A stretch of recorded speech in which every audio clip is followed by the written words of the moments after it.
오늘 우리 추수감사주일 함께 예배하는 우리 모든 성도님들을 주님의 이름으로 환영하고 축복합니다. 오늘 하나님의 넘치는 은혜가 우리를 새롭게 하시고 또 말씀으로 우리를 복되게 하는 귀한 예배가 되어지기를 간절히 소망합니다. 우리 옆에 계신 분들과 서로 축복하겠습니다. 함께 예배드리게 되어 감사합니다.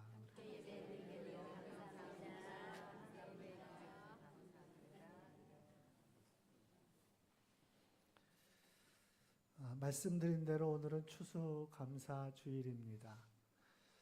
교회력에서는 두 번의 감사절기가 있습니다. 매년 맥주감사주일이 있고 또 추수감사주일이 있습니다. 7월 첫 번째 주는 맥주감사주일, 또 11월 셋째 주는 추수감사주일. 교회력에서 감사절기만 두 번이 있습니다. 이유는 무엇일까요? 감사가 우리의 신앙생활 속에서 너무너무 중요하다라고 하는 것을 우리에게 가르쳐주고 있는 것입니다. 여러분, 감사가 정말 중요합니다. 그래서 옆에 계신 분들한테 우리 다시 한번 인사하셨으면 좋겠습니다. 마음을 담아서. 마음을 담아서 인사하는데, 저희 집에도 제가 아이들을 키우다 보니까 이제 가끔 아이들이 요구하는 것을 제가 들어줄 때가 있잖아요. 대부분 다 들어주려고 노력은 하는데 안 될 때도 많이 있습니다. 그런데 들어주면 고맙다고 얘기합니다. 아빠 고마워 이렇게 얘기하는데 별로 마음이 담겨져 있지 않아요.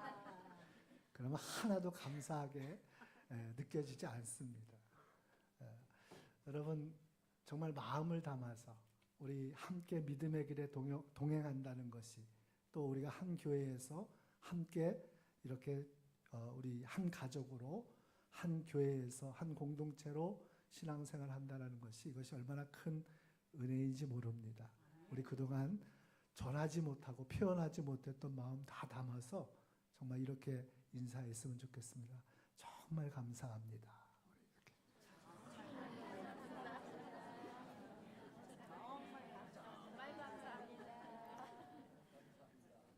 정말 감사합니다. 저도 정말 감사합니다. 이 우리 추수감사주일은 이렇게 우리가 그동안 이 잃어버렸던 감사가 다시 회복되어지는 그러한 은혜가 있어야 합니다. 우리가 또 말 못했던, 표현 못했던 감사가 우리가 정말 이 감사가 우리의 삶 속에서 표현되어지고 나타나져야 한다는 것이죠. 정말 감사는 너무나도 중요한 우리의 신앙생활 속에서 하나님이 가장 기뻐하시는 그러한 삶의 모습입니다. 여러분, 오늘 그 사실을 다시 한번 기억하시고 우리의 삶 속에서 그동안 여러분 돌아보시면 이렇게 감사해야 함에도 불구하고 얼마나 감사를 잃어버리고 살았습니까? 예수님께서도 그 아홉은 어디 있느냐 너무나 안타까운 물음을 하시잖아요. 그것은 감사를 잃어버린 성도들을 향한 정말 예수님의 안타까운 그러한 물음이시고 질문이실지 모릅니다. 오늘 우리가 다시 한번 감사를 회복할 수 있기를 소망합니다. 감사가 회복되어지기를 축복합니다. 감사로 충만케 되어지시기를 축복합니다. 감사가 넘쳐 흐르시기를 축복합니다. 감사로 나도 행복하고 나와 만나지는 모든 사람들이 행복해지는 그런 은혜가 있어지기를 간절히 소망합니다. 오늘 누가복음 17장에 10명의 나병 환자의 치유 사건을 통해서 정말 우리가 감사가 무엇인지, 우리가 어떻게 감사해야 할지, 여러분, 감사는 과연 우리의 신앙생활 속에서 어떠한 가치가 있는지 우리 다시 한번 발견하고 그 거룩한 삶의 길로 나아갈 수 있기를 간절히 소망합니다. 우리 12절까지 말씀을 한번 보겠습니다. 13절까지 말씀을 한 3절 말씀 다시 한번 함께 읽겠습니다. 시작. 예수께서 예루살렘으로 가실 때에 사마리아와 갈릴리 사이로 지나가시다가 나병 환자 10명이 예수를 만나 멀리 서서 소리를 높여 이르되 예수 선생님이여 우리를 불쌍히 여기소서 하거늘. 아멘. 할렐루야. 너무나 잘 하시는 그런 말씀이죠. 예수님께서 지금 어디를 향하여 가고 계시는가 하면 예루살렘으로 가시는 길이십니다. 이 예수님의 행로는 예루살렘에서 이제 십자가의 고난과 죽으심을 앞둔 그 마지막 유월절을 앞두고 있는 예수님의 행로셨습니다. 예수님은 이제 온 인류의 죄의 짐을 짊어지시고 십자가 위에 속죄를 위한 죽음을 죽으셔야만 했다라고 하는 것이죠. 그 길을 지금 가시는 중이시다라고 말씀하고 있습니다. 그리고 그 예루살렘으로 가시는 그 길에 오늘 두 지역이 우리에게 소개되고 있는데 두 지역은 바로 갈릴리와 사마리아입니다. 여러분 갈릴리와 사마리아 많이 들어보셨죠? 예루살렘을 중심으로 한 유대 지역이 있고요. 그리고 그 위에는 사마리아 땅이 있습니다. 유대인들은 이 사마리아 땅을 쳐다보지도 않습니다. 사마리아 사람들과는 상종도 하지 않습니다. 사마리아 사람들은 피가 섞였다라고 하는 그러한 이유 때문에 유대인들은 이방인들보다 못한 취급을 그들에게 했습니다. 사마리아 사람들은 온통 어둠과 절망과 비난과 손가락질을 받는 그러한 죽음과 같은 인생을 살아갔던 사람들이 사마리아 사람들이었습니다. 그리고 그 위에 올라가면 갈릴리, 이 갈릴리 호수를 중심으로 해서 예수님이 어린 시절을 사셨고 성장하셨던 나사렛도 있고요. 거기에 가버나움도 있고 바로 그 갈릴리 지역이 나옵니다. 여러분 갈릴리는 우리는 낭만적으로 생각할 수가 있어요. 호수를 끼고 있고 아름다운 그런 풍경이 있는 그러한 곳으로 생각할 수 있지만 성경은 그 갈릴리 땅을 뭐라고 얘기하는지 아십니까? 흑암진 땅이라고 얘기합니다. 그늘진 땅이라고 얘기합니다.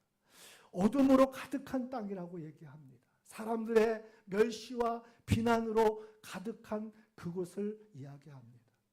여러분 그런데 오늘 성경을 보면 예수님께서 오늘 그 갈릴리와 사마리아 사이로 지나가시다가 10명의 사람들을 만나는데 그들이 모두 나병 환자였습니다. 다시 말하면 이 나병 환자들은 그렇게 멸시받고 어둠과 흑암으로 가득한 그 땅에조차 살지 못하는 그 사이에 있어야만 했던 너무나 가련한 인생들이었음을 성경은 말해주고 있습니다. 그 사이에서 갈릴리와 사마리아 땅 사이에서 그 어느 곳에도 속하지 못하고 정말 아픈 가슴을 끌어안고 눈물진 그러한 삶을 살아갈 수밖에 없는 10명의 나병 환자들. 여러분 그들을 성경은 오늘 우리에게 증거해 주고 있습니다. 오늘 그들을 주님이 여러분 오늘 성경에 보면 그들이 주님을 보고 주님께 부르짖어 소리를 높여 주님 앞에 부르짖었다라고 성경은 말하고 있지만 여러분 주님은 이미 그들을 만나시기를 다 계획하신 겁니다. 주님이 그들을 찾아가 주신 것입니다. 오늘 우리는 주님 앞으로 우리가 마음의 결심을 하고 이 예배의 자리까지 나와왔다고 생각하지만 여러분 이미 주님이 여러분들을 불러주셨음을 믿으시길 바랍니다. 만나주시기를 원하십니다. 주님이 만나시기를 원하십니다. 오늘 그 10명의 나병 환자 여러분 주님을 만나는 순간 그들은 소리를 지르며 소리를 높여 부르짖고 있습니다. 예수 선생님이요 우리를 불쌍히 여기소서. 할렐루야. 여러분 죽음과 절망 속에 있는 정말 그 어둠 속에 있는 눈물로 가득한 그 인생들이 여러분 기도해야 할 기도의 제목입니다. 주님만이 우리를 불쌍히 여기십니다. 우리를 긍휼히 여기실 수 있는 분은 주님이십니다. 우리를 모든 어둠과 여러분 죽음과 그 절망 속에서 살려내시고 건져주시고 우리를 다시 소망 가운데 세워주실 분은 주님밖에 없으심을 여러분 믿으시길 바랍니다.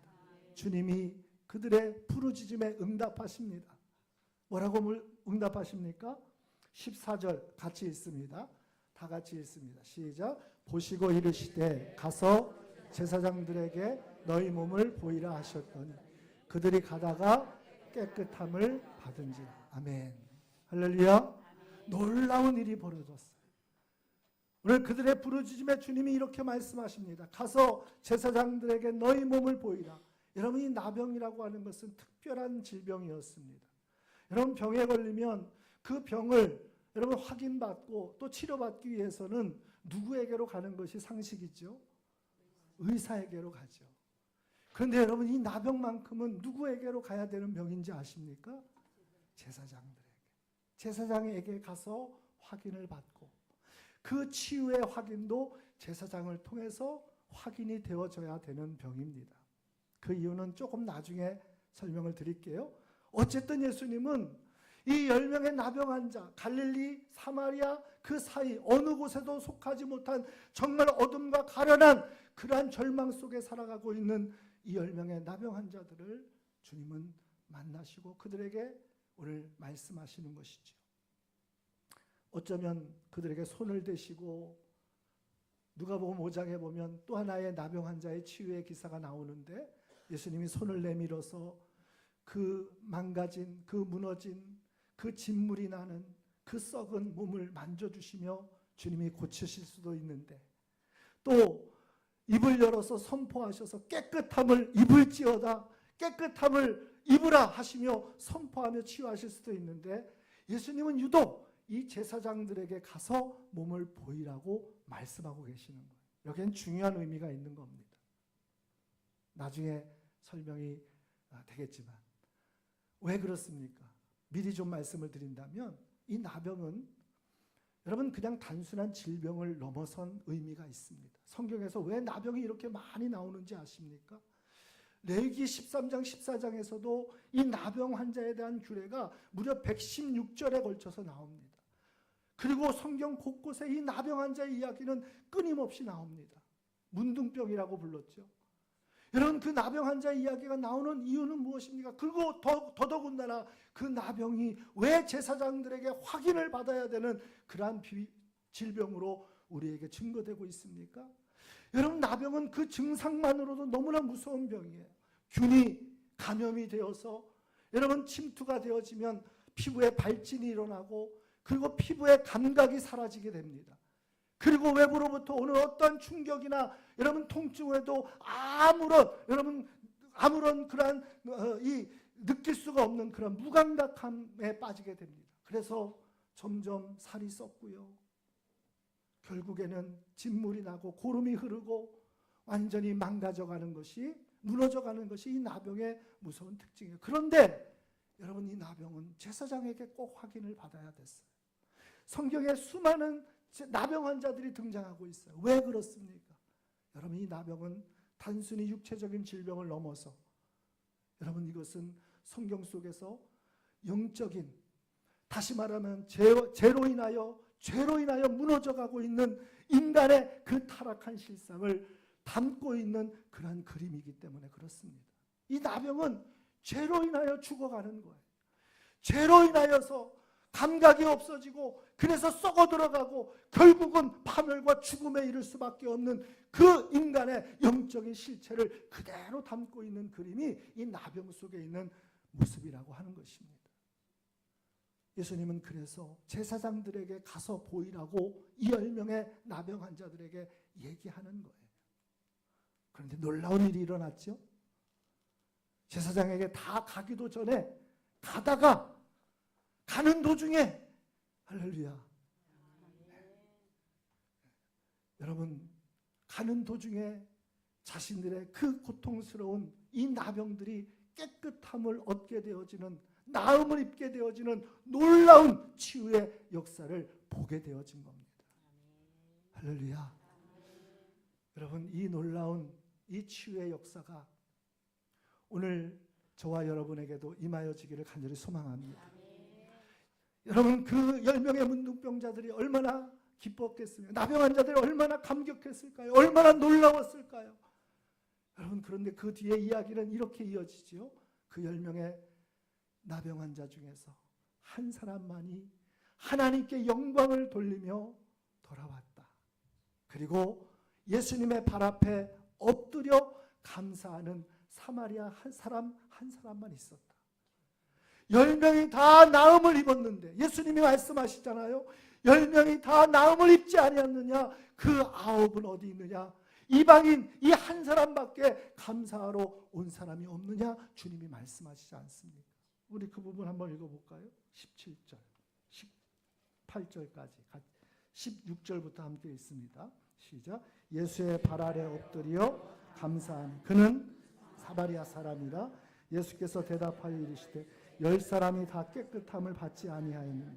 그 9은 어디 있느냐? 이 이방인 외에는 하나님께 영광을 돌리러 돌아온 자가 없느냐 하시고. 그렇죠. 10명이 다 깨끗함을 입었어요. 나음을 입었습니다. 정말 죽음과 같은 그 나병에서 나음을 얻었습니다. 그것을 눈으로 보았습니다. 확인을 하였습니다. 그런데 한 사람만이 하나님께 영광을 돌리며 돌아왔어요. 예수님의 발 아래 엎드린 사람은 한 사람이었어요. 감사를 올려드렸던 사람은 한 사람이었어요. 예수님은 오늘 그렇게 말씀하시죠. 10명이 다 나음을 입지 않았느냐? 그 9은 어디 있느냐? 이 말씀을 들으면서 오늘 저와 여러분, 저는 한참을 제 삶을 돌아봤습니다. 여러분, 우리는 늘 하나님의 은혜로 산다고 말하면서도 우리는 늘 하나님의 그 기적과 같은 은혜로 구원을 얻고 하나님의 자녀가 되었고 우리의 살아가는 모든 삶이 하루하루가 하나님의 은혜라고 말하면서도 여러분, 정작 우리는 그 10명의 나병 환자 중에서 9명 같이 살지는 않았습니까? 놀라운 기적과 은혜를 경험하면서도 우리는 감사할 줄도 모르고 감사를 잃어버린 채 어쩌면 감사의 그 자리에는 보이지 않는 여러분, 그러한 모습으로 살아가고 있지는 않았는지. 그 9은 어디 있느냐? 여러분, 그 물음은 어쩌면 오늘 이 시대를 살아가면서 하나님의 구원의 백성으로 감사를 잃어버리고 살아가고 있는 우리 모두를 향한 질문이고 물음이시라고 생각합니다. 그런데 여러분, 오늘 한 사람, 이 사마리아 사람의 이 엎드려 주님 앞에 감사하는 이 모습을 우리는 기억해야 될 줄로 믿습니다. 오늘 성경에서 왜 10명의 나병 환자 그리고 그 중에서 한 사람만이 돌아와 감사한 이 감사의 모습을 우리에게 증거해 주는지 아십니까? 여러분, 오늘 우리에게 이 감사라고 하는 삶이 그냥 우리의 마음의 어느 정도의 표현, 그 정도로 그치는 것이 아니라 우리의 구원과 매우 밀접한 관계가 있다는 사실을 이 본문을 통해서 우리에게 깨우쳐주고 있다고 하는 것입니다. 우리 마지막 절 19절 말씀 다 같이 한번 읽겠습니다. 같이 읽습니다. 그에게 이르시되 일어나 가라, 내 믿음이 너를 구원하였느니라 하시더라. 아멘. 여러분, 예수님께서 오늘 이 감사에 엎드려 주님 앞에 감사했던 이 한 사람에게 오늘 이렇게 말씀을 결론 맺고 있습니다. 일어나 가라, 내 믿음이 너를 구원하였느니라. 여러분, 이렇게 생각해보면 우리는 성경을 오해할 때가 있습니다. 마치 예수님께서 이 한 사람의 이 엎드려 감사하는 그 모습이 구원의 조건인 것처럼 우리가 생각하기가 쉽다라는 거예요. 그래서 감사해야 하나님의 구원에 이를 수 있구나라고 우리는 잘못 생각할 수 있다라는 겁니다. 여러분, 성경은 우리에게 끊임없이 가르쳐 줍니다. 구원은 전적인 하나님의 은혜의 선물입니다. 믿음으로 말미암는 하나님의 선물입니다. 우리의 공로는 하나도 없습니다. 우리의 선한 어떠한 것도 그 구원을 좌우하지 않습니다. 여러분, 오직 하나님의 은혜로 그리스도의 보혈의 공로로 우리의 모든 죄가 씻음받고 우리는 구원을 얻음을 믿으시길 바랍니다. 그러면 오늘 예수님께서 왜 이 한 사람의 이 감사의 모습을 보시고 일어나 가라, 내 믿음이 너를 구원하였다, 이렇게 말씀하시는 것일까요? 오늘 예수님께서 하시는 이 말씀은 우리의 감사, 여러분, 오늘 우리가 이 한 사람이 드리는 이 감사를 통해서 구원이 감사의 조건은 아니지만 여러분, 구원받은 성도가 그 구원받은 것을 확증하는 실제의 삶의 열매는 감사다라고 주님이 말씀하고 있는 것입니다. 여러분, 감사는 구원받은 성도들이 이 땅을 살아가는 구원의 성도의 확증임을 믿으시길 바랍니다. 그래서 구원이라고 하는 것을 여러분 뭐라고 얘기하는지 아십니까? 신앙의 꽃이다, 신앙의 열매다라고 하는 이유가 여기 있는 거예요. 우리는 구원의 길을 걸어갈 때에 여러분 우리의 삶 속에서 어떠한 열매가 나타나야 되는지 아십니까? 감사의 열매가 나타나야 됨을 믿으시길 바랍니다. 오늘 많은 열매가 있어요. 여기 많은 열매가 있습니다. 여러분 정말 여름 내 그 뜨거웠던 이 여름을 지나면서 또 많은 힘든 날들을 지나면서 수고와 땀과 결실들이 이렇게 열매로 나타나지 않습니까? 여러분 신앙의 길도 마찬가지예요. 우리의 신앙의 길에서 여러분이 하나님의 구원의 자녀이고 여전히 하나님의 백성이고 여러분이 하나님의 나라의 그 유업을 이어받을 상속자라고 하는 것이 확증되어지는 삶의 모습이 있다면 그것은 여러분의 삶 속에서 감사로 나타나지게 되어진다는 겁니다. 오늘 그래서 우리는 우리의 삶 속에 감사가 있는지를 다시 한번 살펴보아야 된다는 거예요. 우리는 삶을 살아가면서 어려운 현실 앞에서 감사를 잃어버리고 또 힘겨운 그러한 여정 속에서 우리는 감사와 멀어진 채 살아갈 때가 얼마나 많은지 모릅니다. 여러분 그런데 기억하십시오. 우리는 그럼에도 불구하고 어려운 삶의 현실이지만 여러분 힘겨운 삶의 여정이지만 그럼에도 불구하고 변하지 않는 것이 있어요. 여러분은 하나님의 구원받은 자녀라는 사실입니다. 하나님의 구원의 자녀라는 사실. 여러분 그것이 여러분의 마음속에 믿음으로 확고하게 여러분 그렇게 확신되어지기를 간절히 소망합니다. 내 인생 가운데 거센 풍랑이 몰아치고 여러분 감당할 수 없는 위기와 문제가 내 삶 속에 쓰나미처럼 몰려온다 할지라도 여러분 기억하십시오. 여러분들은 하나님께서 주님의 피 흘리신 그 피값으로 사신 하나님의 영광스러운 자녀라는 사실. 하나님은 또한 나의 아버지라는 사실. 이것은 결코 변하지 않습니다. 여러분 그것을 깨닫게 되어질 때에 우리는 삶의 어떠한 자리에서도 원망이 아닌 불평이 아닌 낙심과 좌절이 아닌 감사로 하나님을 영화롭게 하는 그러한 믿음의 길을 걸어갈 수 있게 되어질 줄로 믿으시길 바랍니다. 그래서 오늘 이 감사의 모습을 예수님은 믿음과 구원이라는 말로 결론 짓고 있는 거예요. 믿음과 구원이라는 말로. 여러분 오늘 저와 여러분이 다시 한번 이 믿음 위에 서시기를 축복합니다. 이 감사의 길을 걸어갈 수 있기를 예수님의 이름으로 축원합니다. 여러분 오늘도 우리는 살아가면서 좋을 때만 있는 것이 아니잖아요. 좋지 않을 때가 더 많이 있습니다. 힘겨운 시간들이 더 많이 있습니다. 낙심되고 절망이 될 때가 더 많이 있어요.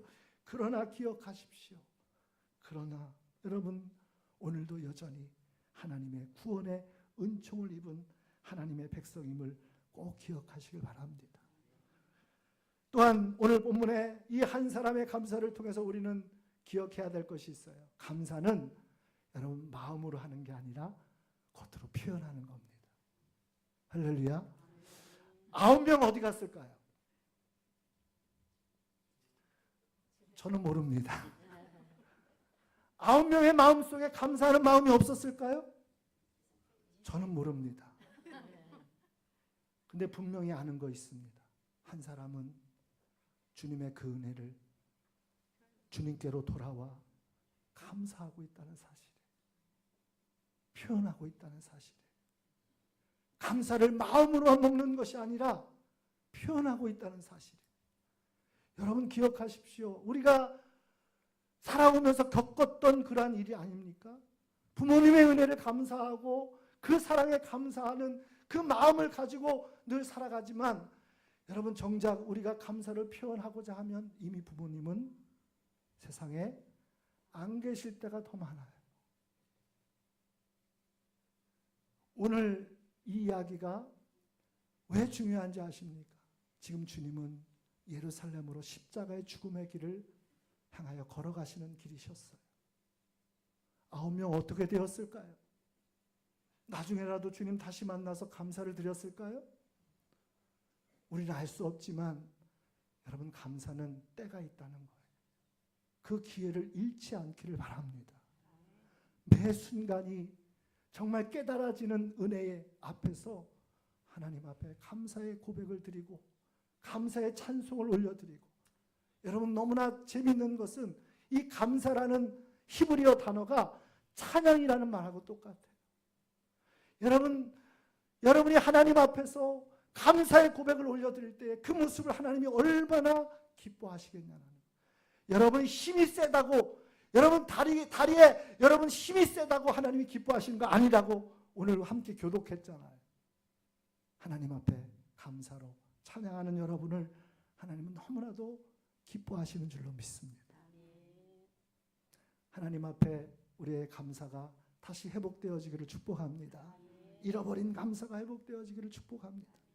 그리고 오늘 마지막으로 이 본문은 우리에게 감사가 우리의 삶의 가장 우선순위가 되어야 함을 말씀하고 있는 것입니다. 9명 어디 갔는지 모른다 그랬죠. 제가 생각을 해봤어요. 얼마나 가족을 만나고 싶었을까요? 가족하고 여러분 생리별을 하고 살아가는 그들이 얼마나 마음에 맺힌 것이 많았을까요? 제사장에게 자기의 몸을 보이고 이제 나병에서 깨끗함을 입었다 확인을 받고 가족에게로 얼마나 돌아가고 싶었을까요? 근데 여러분, 그것보다 오늘 주님은 이 한 사람을 통해서 우리에게 무엇을 가르쳐 주신지 아십니까? 그 어떤 것보다 주님 앞에 우리의 삶의 가장 우선순위는 뭐라고요? 감사입니다. 여러분의 삶이 감사가 우선순위가 되시기를 축복합니다. 감사하면 여러분, 우리는 행복해지는 거예요. 하나님의 은혜가 더 넘치게 됨을 믿으시길 바랍니다. 주님과 더 친밀히 동행할 수 있음을 믿으시길 바랍니다. 끝까지 승리하는 길이 감사에 있음을 믿으시길 바랍니다.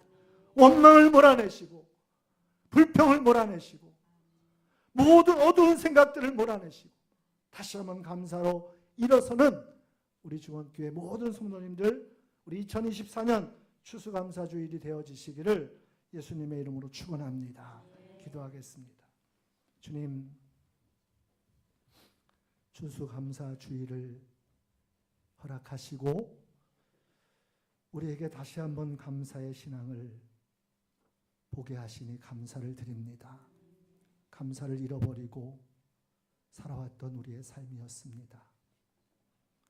우리도 나병 환자와 같았는데, 소망 없는 자였는데 주님의 은혜로 구원을 얻고 하나님의 영광스러운 자녀가 되어 하나님의 나라를, 그 유업을 이어받을 상속자로 이 땅을 살아가면서도 하나님, 우리 세상의 어려움 때문에 온통 원망하고 불평합니다. 하나님 없는 것처럼 살아갑니다. 주님, 우리에게 은혜를 베풀어 주시옵소서. 다시 한번 우리에게 구원의 은총을, 또 우리를 죽음과 같은 그 절망에서 건지신 하나님의 그 놀라운 사랑을 깨닫게 하여 주시옵소서. 예수님의 발 아래 엎드려 감사하였던 사마리아 사람 한 사람과 같이 우리의 남은 일생이 하나님 앞에, 주님 앞에 감사로 하나님을 영화롭게 하는 우리 중원교회가 되게 하여 주옵소서. 감사로 놀라운 구원의 그 풍성한 은혜를 누리는 우리 중원의 모든 성도들 되게 하여 주옵소서. 예수님의 이름으로 감사하며 기도드리옵나이다. 아멘.